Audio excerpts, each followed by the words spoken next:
ಇದು ನಮ್ಮ ಮೈಸೂರು ಟ್ರಿಪ್ಪಿನ 2ನೇ ದಿನದ ವ್ಲಾಗ್. ನಮ್ಮ ಮನೆಗೆ ಎಲ್ಲರಿಗೂ ಬೆಳಗ್ಗೆ ಚಹಾ ಅಂತೂ ಕಂಪಲ್ಸರಿ ಬೇಕೇ. ಸೊ ಚಿಕ್ಕಪ್ಪ ಚಹಾ ಮಾಡಿ ಕೊಟ್ಟರು, ಎಲ್ಲ ಕೂತ್ಕೊಂಡು ಕುಡಿತಾ ಇತ್ತು.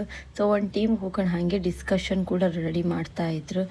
ನಾನು ಮತ್ತು ನನ್ನ ಗಂಡ ಪಾಪ ತುಂಬ ಕಷ್ಟಪಟ್ಟು ಕೆಲಸ ಮಾಡ್ತಾಯಿತ್ತು. ನಿನ್ನೆ ತಿಂದ ಪ್ಲೇಟ್ಸ್ ಎಲ್ಲ ಸೈಡಿಗೆ ಹಾಕಿ ಇನ್ನೊಂದು ಟೀಮಿದ್ದು ಅವ್ರದ್ದೇ ಡಿಸ್ಕಷನ್ ಆಗ್ತಾಯಿತ್ತು.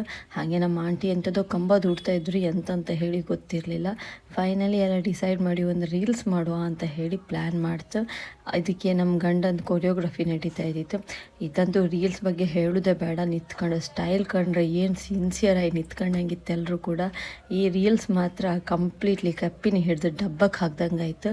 ಪ್ರಾಕ್ಟೀಸ್ ಮಾಡಬೇಕಾದ್ರಂತೂ ಭಾರಿ ಚೆಂದ ಮಾಡಿದ್ರು, ಜೇನಿನ ಗೂಡು ನಾವೆಲ್ಲ ಅಂತೇಳಿ ಲಾಸ್ಟಿಗೆ ಅದಂತೂ ಹೇಳೋದೇ ಬೇಡ. ಈ ರೀಲ್ಸ್ ಅಪ್ಲೋಡ್ ಮಾಡೋಕ್ಕೆ ಇಲ್ಲ. ಫೈನಲಿ ನಮಗೆ ಎಲ್ಲರೂ ಕೂಡ ಪ್ರಾಕ್ಟೀಸ್ ಟೈಮಾಗಿ ನಿಂತದ್ದು ಸ್ಟೈಲ್ ಕಂಡಪ್ಪ ಯಾವ ರೀತಿ ರೀಲ್ಸ್ ಆತಪ್ಪ ಇದಂತ ಅಂದ್ಕೊಂಡಿತ್ತು.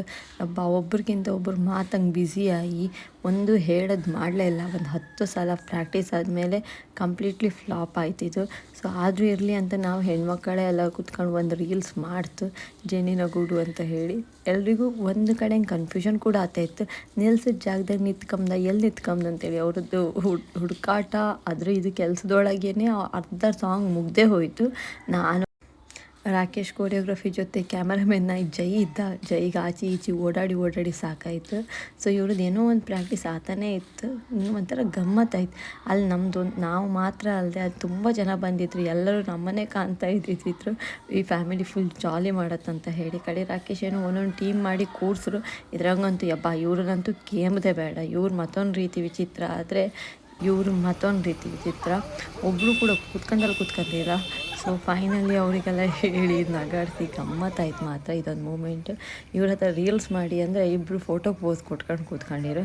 ಮತ್ತಿಬ್ಬರ ಹತ್ರ ಮಾತಾಡಿ ಅಂದರೆ ಅವ್ರ ಕಷ್ಟ ಸುಖನೇ ಮಾತಾಡ್ತಾಯಿದ್ರು.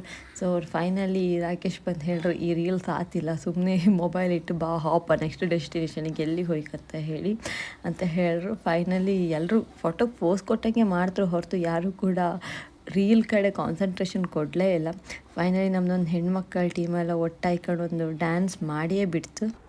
ನನ್ನ ಆಂಟಿ ಮಾಮಿಯವರೆಲ್ಲ ಫಸ್ಟ್ ಟೈಮ್ ನಮ್ಮ ಜೊತೆ ಸ್ಟೆಪ್ ಹಾಕೋದು. ಸೊ ಖುಷಿ ಆಯಿತು. ನಮ್ಮ ಅಮ್ಮ ಆಂಟಿ ಅವ್ರನ್ನೆಲ್ಲ ಕಂಡು ಭಾರಿ ಖುಷಿ ಆಯಿತು. ಭಾರಿ ಖುಷಿ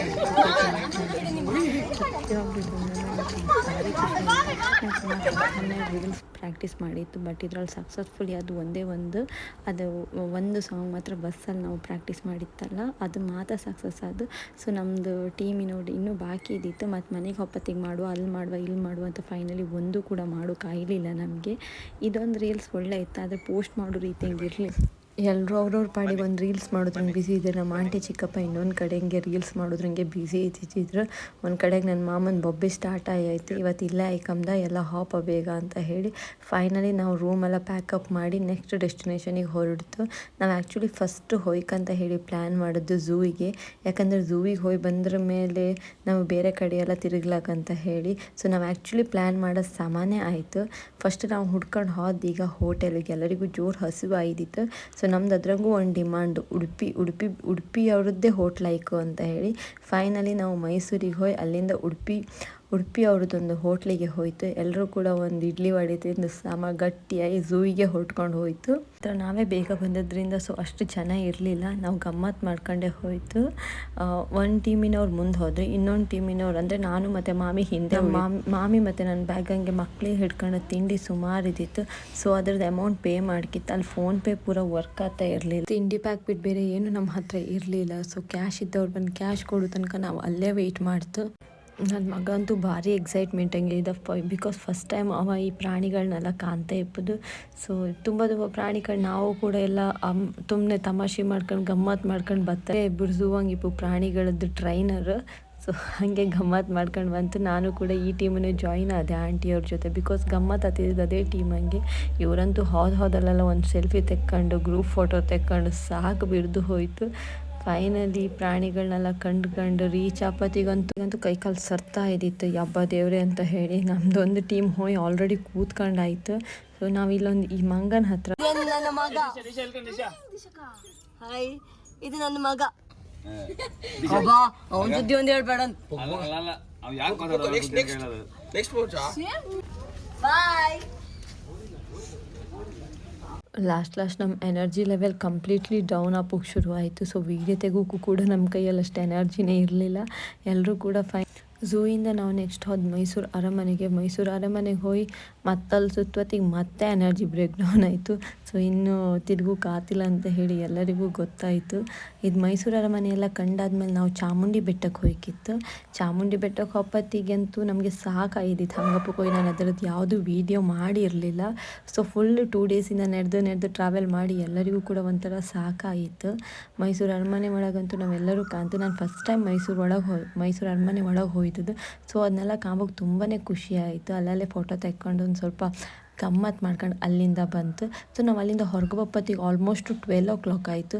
ಅಲ್ಲೇ ಹೊರಗಡೆ ಇದ್ದದ್ದೆಲ್ಲ ಕೂಡ ಐಟಮ್ಸ್ನೆಲ್ಲ ತಿಂದ್ಕೊಂಡು ಅಲ್ಲಿ ನೆಲ್ಲಿಕಾಯಿನ ಉಪ್ಪು ಮತ್ತು ಮೆಣಸಿನ ಹುಡಿ ಹಾಕಿ ಇಟ್ಟಿದ್ದಿದ್ರು. ಅದು ಮಾತ್ರ ಭಾರಿ ಟೇಸ್ಟ್ ಆಯಿತು. ಅದಾದಮೇಲೆ ಮಾವಿನಕಾಯಿ ಕಂಡ್ರ ಮೇಲೆ ಎಲ್ಲರಿಗೂ ಆಸೆ ಆಯಿತು. ಎಲ್ಲರೂ ಮಾವಿನಕಾಯಿ ಎಲ್ಲ ತಕ್ಕಂತು. ಕೆಲವು ಟಾಯ್ಸ್ ಎಲ್ಲ ಕೂಡ ತಕ್ಕಂತು ನಾವೆಲ್ಲ. ಸೊ ಅದೆಲ್ಲ ತಗೊಂಡು ಅಲ್ಲಿಂದ ನಾವು ನೆಕ್ಸ್ಟು ಹೊರಟದ್ದೇ ಇಲ್ಲಿಗೆ ಚಾಮುಂಡಿ ಬೆಟ್ಟಕ್ಕೆ ಹೋಯಿತು. ಚಾಮುಂಡಿ ಬೆಟ್ಟಕ್ಕೆ ಹೊಪ್ಪತ್ತಿಗೆ ಆಲ್ಮೋಸ್ಟ್ 1 ಗಂಟೆ ಆಯಿತು. 1 ಗಂಟೆಗೆ ಹೋಗಿ ದೇವಸ್ಥಾನ ಖಾಲಿ ಇದ್ದಿತ್ತು. ಸೊ 2 ಸಮಥಿಂಗ್ ಅಲ್ಲಿ ಕ್ಲೋಸ್ ಇದ್ದಿತ್ತು.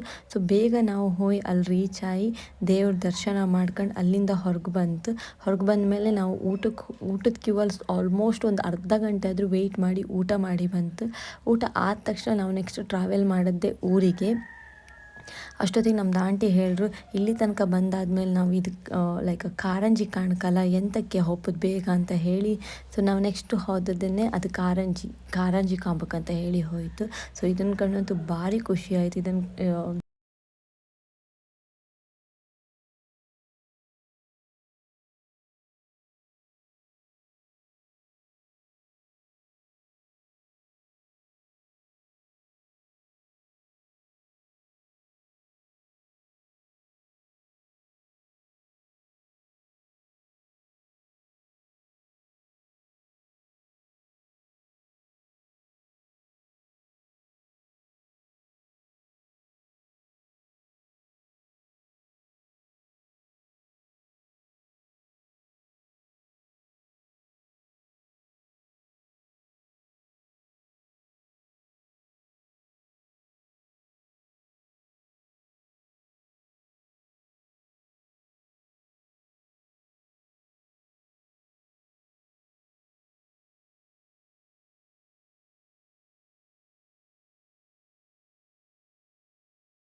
ಹೊಟ್ಟೆ ಸ್ವಲ್ಪ ಗಟ್ಟಿ ಆಯ್ತಿತ್ತಲ್ಲ. ಸೊ ಇನ್ನೇನು ಮನೆಗೆ ಹೋಗ್ಬೋದು, ಗಮ್ಮತ್ತು ಮಾಡೋಕ್ಕಾತಿಲ್ಲ ಅಂತ ಹೇಳಿ ನಾವು ಬಸ್ಸಂಗೆ ಡ್ಯಾನ್ಸ್ ಸ್ಟಾರ್ಟ್ ಮಾಡ್ತು. ನಾನು ಸಂಧ್ಯಾ ಮಾಮಿ ಇಬ್ಬರು ಮಾತ್ರ ಭಾರಿ ಗಮ್ಮತ್ತಂಗೆ ಡ್ಯಾನ್ಸ್ ಮಾಡ್ತಾಯಿ. ಸೊ ನಮ್ಮ ಜೊತೆ ಅವರೆಲ್ಲ ಜಾಯಿನ್ ಆಗ್ತಾ ಇದ್ದಿದ್ರು. ಸೊ ಮತ್ತುಳ್ದವರೆಲ್ಲ ಅಲ್ಲೇ ಸುಮ್ಮನೆ ಕೂತ್ಕೊಂಡವ್ರನ್ನೆಲ್ಲರೂ ನಾವು ಹೇಳಿ ಏಳಿಸ್ತಾ ಇತ್ತು, ಎಲ್ಲರೂ ಬನ್ನಿ ಮಾರೆ ಇನ್ನು ಲಾಸ್ಟ್ ನಾವು ಮನೆಗೆ ಹೋಗ್ಬೋದು ಇನ್ನು ಹಾಗಂತ ಹೇಳಿಕೊಂಡು ಒಂದು ಅರ್ಧ 3/4 ಗಂಟೆ ಅಂತೂ ಒಳ್ಳೆ ಗಮ್ಮತ್ತು ಮಾಡಿ ಅಂತೂ ಕುಣಿತು. ಎಲ್ಲನೂ ಒಂದು ರೌಂಡ್ ಕುಣಿಸಿ ಆದಮೇಲೆ ಎಲ್ಲರಿಗೂ ಸಾಕಾಯ್ತು. ಹೋಗಿ ಎಲ್ಲಿ ಕೂತ್ಕೊಂತಂತಲೇ ನಮಗೆ ಗೊತ್ತಿಲ್ಲ. ಕೂತ್ಕೊಂಡವ್ರಿಗೆ ಒಳ್ಳೆ ನಿದ್ರೆ ಬಂದ ಮೇಲೆ ಒಂದು 10 ಗಂಟೆ ಅಪ್ಪತ್ತಿಗೆ ನಮಗೊಂದು ಗಾಡಿ ಸ್ಟಾಪ್ ಕೊಟ್ಟು ಹೇಳಿದ್ರು, ಊಟ ಮಾಡ್ಕೊಂಡು ಹೋಪ ಅಂತ ಹೇಳಿ. ನಾವೆಲ್ಲರೂ ಕೂಡ ಊಟಕ್ಕಂತ ಹೇಳಿ ಒಂದು ಹೋಟೆಲಿಗೆ ಹೋಯ್ತು. ಆ ಹೋಟೆಲಾಗಂತೂ ಫುಡ್ ಬಗ್ಗೆ ಮಾತಾಡೋದು ಬೇಡ, ಭಾರಿ ಒಳ್ಳೆಯದಿತ್ತು. ಬಿರಿಯಾನಿ ಅಂತೂ ಟಾಪ್ ಇದ್ದಿತ್ತು. ಎಲ್ಲರೂ ಬಿರಿಯಾನಿ ತಿನ್ಕೊಂಡು ಅಲ್ಲಿಂದ ಮನ್ಕೊಂಡವರು. ಮತ್ತು ಬಂದು ಎಚ್ಚರಿಕೆನೇ ಇಲ್ಲ. ಡ್ರೈವರ್ ಅಂತೂ ನಿಜ ಅವ್ರ ಬಗ್ಗೆ ಹೇಳೋದೇ ಬೇಡ. ಅವರಂತೂ ಭಾರಿ ಒಳ್ಳೆ ರೀತಿಯಾಗಿ ನಮ್ಮನ್ನು ಸೇಫಾಗಿ ಮನೆಗೆ ಕರ್ಕೊಬಂದುಬಿಟ್ರು. ಸೊ ಫಸ್ಟ್ ಥ್ಯಾಂಕ್ಸ್ ಅವ್ರಿಗೇ ಹೇಳಬೇಕು. ಸೊ ನಿಜವಾಗ್ಲೂ ನಾವು ರೈಟ್ ಪರ್ಸನ್ನೇ ಸೆಲೆಕ್ಷನ್ ಮಾಡಿತ್ತಂತ ಹೇಳಿ ಅಂದ್ಕಂತು. ಸೊ ಲಾಸ್ಟ್ ಆದಮೇಲೆ ಇನ್ನೇನು ಡ್ರೈವರಲ್ಲಿ ಅದು ಸೆಕೆಂಡ್ ಡ್ರೈವರ್ ಬಂದು ನಮ್ಮನ್ನು ಏಳ್ಸ್ರ ಮೇಲೆ ಗೊತ್ತಿತ್ತು ಕಟ್ಪಾಡಿ ಬಂತಂತ. ಸೊ ಕಟ್ಪಾಡಿ ಹಂಗೆ ರಾಕೇಶ್ ಇಳಿದು ಹೋದರು. ಅದಾದಮೇಲೆ ಸ್ವಲ್ಪ ಹೊತ್ತಂಗೆ ನಾವೆಲ್ಲರೂ ಕೂಡ ಮನೆ ರೀಚ್ ಆಯಿತು. ಮೈಸೂರು ಟ್ರಿಪ್ ಬಗ್ಗೆ ಮಾತಾಡೋದೇ ಬೇಡ, ಇದೊಂದು ಗೋಲ್ಡನ್ ಮೆಮೊರಿ. ನೂರಾರು ಖುಷಿಗಳನ್ನು ಹೊತ್ಕೊಂಡು ನಾವು ಅಲ್ಲಿಂದ ಬಂತು. ನಾವು ಕಂಡದ್ದು ಪ್ಲೇಸ್ ಇರ್ಬೋದು, ಹೋದ ಜಾಗ ಇರ್ಬೋದು, ಅಲ್ಲಿಂದ ತಗೊಂಡು ಬಂದದ್ದು ಮೆಮೊರೀಸ್, ಅದ್ರ ಬಗ್ಗೆ ಹೇಳೋಕ್ಕೆ ಸಾಧ್ಯನೇ ಇಲ್ಲ. ನಿಜವಾಗ್ಲೂ ಒಂದು ಜಾಯಿಂಟ್ ಫ್ಯಾಮಿಲಿ ಅನ್ನೋದೊಂದು ದೇವ್ರು ಕೊಡು ವರ ಇರ್ಬೋದು. ಸೊ ನನ್ನ ಫ್ಯಾಮಿಲಿ ಜೊತೆ ಈ ಥರ ಎಲ್ಲ ನಮ್ಮ ಲೈಫ್ನ ಎಂಜಾಯ್ ಮಾಡೋತ್ತಿಗೆ ಎಣಿಸುತ್ತೆ ಜನ್ಮದಲ್ಲಿ ಏನೋ ಪುಣ್ಯ ಮಾಡೋದ್ರಿಂದ ಇಂಥ ಫ್ಯಾಮಿಲಿ ಜೊತೆ ನಾವೆಲ್ಲ ಜಾಯ್ನ್ ಆಯಿತು. ನಾವೆಲ್ಲರೂ ಈ ಮೆಮೊರೀಸ್ನ ಚಿಕ್ಕದಾಗಿ ಸೇವ್ ಮಾಡಿ ಇಡು ಅಂತ ಹೇಳಿ ನಾನು ಇದನ್ನೆಲ್ಲ ಸೇವ್ ಮಾಡಿ ರೆಕಾರ್ಡ್ ಮಾಡಿ ಒಂದು ಯೂಟ್ಯೂಬ್ ಚಾನಲಲ್ಲಿ ಹಾಕಿಟ್ಟಿದ್ದೆ. ಸೊ ನಿಮ್ದೆಲ್ಲರದು ಟೈಮ್ನ ನನಗೋಸ್ಕರ ಸ್ಪೆಂಡ್ ಮಾಡಿ ನನ್ನ ಮಾತನ್ನು ಕೇಳ್ತಾ ಇದ್ದು ನಿಮ್ಗೆಲ್ರಿಗೂ ಕೂಡ ನನ್ನ ಪರವಾಗಿ ತುಂಬ ಥ್ಯಾಂಕ್ಸು. ನೀವೇನಾದರೂ ಫಸ್ಟ್ ಟೈಮ್ ನಮ್ಮ ಚಾನಲ್ನ ನೋಡ್ತಾ ಇಪ್ಪತ್ತಾದರೆ ನನ್ನ ಚಾನಲ್ನ ಸಬ್ಸ್ಕ್ರೈಬ್ ಮಾಡಿ, ಲೈಕ್ ಮಾಡಿ, ಶೇರ್ ಮಾಡಿ. Thank you.